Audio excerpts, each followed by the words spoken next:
Vesile'ni açıklap verdi yani. Vesile üstüne diye. Havada Kur'an-ı Kerim'de Rabbimiz Allah Tebarek ve Teala'nın pak kelamında el vesile diyen kelime Kur'an'da ikiye verildi. Böyle 35. ayet Sure-i Maide'de gelirdi. Bir de 56. ayet, 57. ayet Sure-i Esra ya Mi'raç ya Beni İsrail'de gelirdi. Kul 35. ayetinde Allah Teala ya eyyühellezine amenu iman eden adamlar ehreke zinanlar ittakullah Allah Teala'dan korkun vebtegu ileyhil vesile diye. Allah Teala yakınlamadan hem vesile tutsunun deyiptir. Vesile neyme? Be icma-i müfessirin hem ve müfessirler şu vesile dileyenler bir de imanın bir de amalın deyiptir. İmanın vesile diyersin, amalın vesile diyersin. O da vesile dilenine şu vesile tığınılmaya, vesile dilenine Hudaya tığınılmaya baştan sondan da Hudaya tığınılmaya, ortada da Hudaya tanımını söyleyenler var, şunu aratalım diye.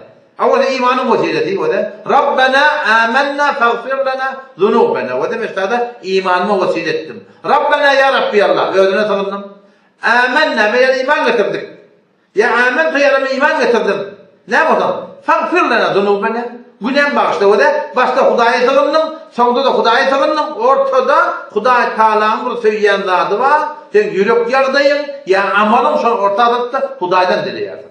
Hiç vakti vesile dilenine ölüleri çağırmalı, evliyaları çağırmalı yani bunun hiçbir tefsirde yok durmadı o. Vesile iman var ya, amal var ya, amal fark etmiyor. Nerede ben şu an, şayet Huday'da internet yolu alsa 3 saat gitsin, ben sonra oturttu dua ettim ya Rabbi Allah, şikici ben sana vakt koydum dinine, diyanetine, ya Allah ben şimdiden menneşini kabul et, ya Allah falan hacetini bitire orayı. Böyle imanım, dua ettim Huday Teala, ya Rabbi Allah dedim ortada böyle, öyle Huday Teala'nın söyleyen işleyip eden işimi ortada sandım, yine akıda Huday'dan diledim. Fark etmeye şu an salavat olsun, fark etmeye yetim ödeme olsun, fark etmeye dul zenanı ödeme olsun, hayırlı bir hayırlı işim olsun.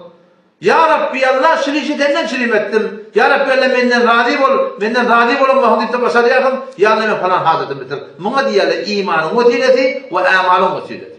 Ve hiçbir tefsirde vesile diyen kelimeni ölüler çağırmalı, evliyalar çağırmalı, peygamberler çağırmalı, şehitler çağırmalı. Allah bilen kasam bir tane tefsirde de yok ki. Verdin ölülerden ait. Elbette yekece tefsir ruhul beyan ne ya? O da örneğine kavu tefsir yani içinde olukon lummoy yanlış da var. Ki bir yanlış sonra naudbillah Sure-i Cennet, Hazreti Ayşe naudbillah cehennemi diyen kudun ayet koyuptur. Şu tefsirde o da yani o tefsir yanlışsız kitap olmadı yani Kur'an'dan başla. Şimdi kavulaktayken şunun gıttı ileyhi vesilede meşayih pirler, evliyalar ki kulağına hak pir olsa şun yanına var telim olmakta, zat etmektir. Onu da Huday'tan yakınlamakta, onu da vesile deyiptir ki, bunun ki hiç kim gurun yok yani. Ama ölüler çağırmalıyan gurun yok. Şimdi Kur'an'ın öğrü, Allah Tebarek ve Teala'nın vesileni açıklattı. Vesile diyenler açıklattı. Vesile diyenler ne emeleri? Ne iman emal oldu. Şol 56. ayet, 57. ayet. قُلِدُ الَّذ۪ينَ زَعَمْتُمْ مِنْ دُونِهِ Sure Esra, ya Beni İsrail ya Sure Mi'raç. 15. ayetden başladı. 56. ayet, 57. ayet. Ne diye anlatar? Kul ayet peygamber diye. Şu kafirlere, müşriklere, ud'u çağırın. Ellezine olur ki, zaamtum gümenet diyarsanız, dağdığınızı yetişiye, feryadınızı yetişiye değil. Min dunihi Allah Teala'dan gayri. فَلَا يَمْلِكُونَ كَشْفَ الضُّرِّ عَنْكُمْ وَلَا تَحْوِيلًا. O sizin Huday'dan ben sığınmayanların botlamalı olsun, İsa Aleyhisselam olsun, Uzayr Aleyhisselam olsun, ferişteler olsun, zırhlı olsun.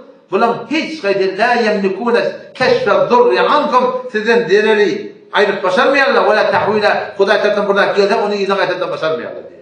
Böyle şu tefsir var, şu tefsir. Mesela İsa Aleyhisselam, Uzayr Aleyhisselam değil mi? Min dunihi. Kul ey peygamber. Ud'u çağırın. Ellezine olur ki zaamtum gümen ettiyen min dunihi. Şu Allah Teala'dan gayri. Min dunillah Allah Teala'dan gayri dedik de. Şu Allah Teala'dan gayri ise bir icma müfessirin botun vurrumde. İşte İsa Aleyhisselam, Uzayr Aleyhisselam ferişteler zırhlı rekkeliye. O ne mi değil?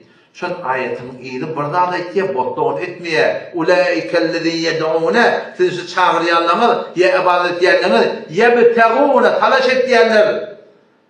Yebtegûne isteyenler. Ne meni? İlâ rabbihimul vesile.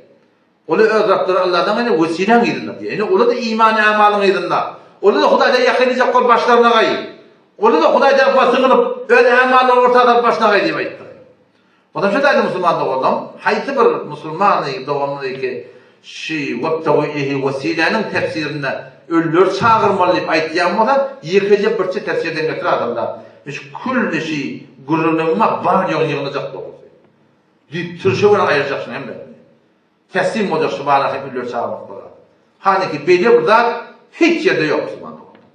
Hiçbir tefsir ehli sünnette her bir gurun tabarsın tefsirlerde yanlış gurun gene orada gurun. Ama şu gurun öyle kalın ne var hiç kim ölüleri çağırmalı barahim tefsir eden dahi yok. O şu daydan barahim yanlış mali nihayet Hanefi mezhepte aytacak da olsam. Ya Allah evliyanın hürmetine, peygamberin hürmetine, şehitlerin hürmetine mevduan kabul ediyor deyip aytmakta bu da başka hadisten sabit şuna göre şertte şuna icazı var yani.